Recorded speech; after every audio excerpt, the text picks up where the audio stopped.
ഒഴിവുവേളകൾ കുടുംബത്തോടൊപ്പം ആനന്ദകരമാക്കാൻ കുട്ടികൾക്കും മുതിർന്നവർക്കും കണ്ണഞ്ചിപ്പിക്കുന്ന വിസ്മയ കാഴ്ചകളൊരുക്കി ഫൺ സിറ്റി പാർക്ക്. വൈവിധ്യമായ റൈഡുകളും വിനോദങ്ങളും നിങ്ങൾക്കായി ഒരുക്കിയിരിക്കുന്നു. Fun city park near Manalimal bus stand, Wandoor. Nilambur railway station Palakkad railway division manager സന്ദർശനം നടത്തി. അടിപ്പാത നിർമ്മാണ പുരോഗതി ഉൾപ്പെടെ വിലയിരുത്തുന്നതിനായിരുന്നു സന്ദർശനം. Nilambur MLA Aryadan Shoukath railway action council ഭാരവാഹികൾ ഉൾപ്പെടെ ചേർന്ന് സ്വീകരിച്ചു. 2 മാസത്തിനകം രാജറാണിക്ക് 2 അധിക കോച്ചുകൾ കൂടി അനുവദിക്കുമെന്നും അടിപ്പാത തുറക്കൽ സെപ്റ്റംബർ 30-നകം ഉണ്ടാവുമെന്നും മെമു സർവീസ് സമയമാറ്റം പരിഗണിക്കുമെന്നും DRM പറഞ്ഞു.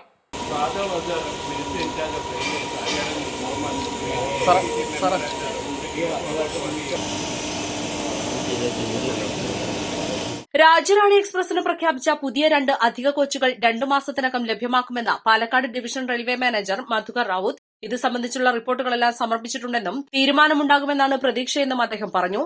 നിലമ്പൂർ ഷൊർണൂർ പാതയിൽ ആരംഭിക്കുന്ന പുതിയ മെമുവിന്റെ സമയക്രമം യാത്രക്കാർക്ക് സഹായകരമായ രീതിയിൽ പുനഃക്രമീകരിക്കുന്നത് പരിഗണിക്കുമെന്നും DRM പറഞ്ഞു.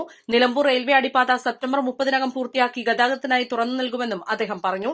അടിപ്പാത നിർമ്മാണവുമായി ബന്ധപ്പെട്ട് അന്തർ സംസ്ഥാന പാത അടച്ചതിനാൽ ജനങ്ങൾ ദുരിതത്തിലാണെന്ന് ആര്യടൻ ഷൗക്കത്ത് MLA ശ്രദ്ധയിൽപ്പെടുത്തിയപ്പോഴായിരുന്നു പ്രതികരണം. നാളെ രാത്രി 8:30-ന് ഷൊർണൂർ റെയിൽവേ സ്റ്റേഷനിൽ നിന്നും സർവീസ് ആരംഭിക്കുന്ന മെമു രാത്രി 10:05-നാണ് നിലമ്പൂരിലെത്തുക. പുലർച്ചെ 3:45-ന് പുറപ്പെട്ട് 4:55-ന് ഷൊർണൂരിലെത്തുന്ന രീതിയിലാണ് നിലവിലെ സമയക്രമം. പുറപ്പെടൽ സമയം രാത്രി 9:15 ആക്കണമെന്ന ആവശ്യമാണ് ഉയർന്നിട്ടുള്ളത്. സമയം മാറ്റിയാൽ ജനശതാബ്ദി, യശ്വന്ത്പൂർ, രാജധാനി, മരുസാഗർ എക്സ്പ്രസുകളിൽ എത്തുന്നവർക്ക് നിലമ്പൂരിലേക്ക് മെമു ലഭിക്കും. പുലർച്ചെ 3:40 സമയം നേരത്തെയാക്കിയാൽ 4:30-നുള്ള ഷൊർണൂർ, എറണാകുളം, ആലപ്പുഴ മെമു ലഭിക്കും. കോയമ്പത്തൂർ, ഷൊർണൂർ മെമു നിലമ്പൂരിലേക്ക് നീട്ടണമെന്ന ആവശ്യവും ഉയർന്നു.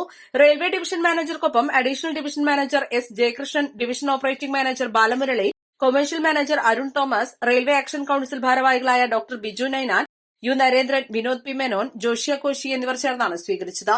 East live, Nilambur.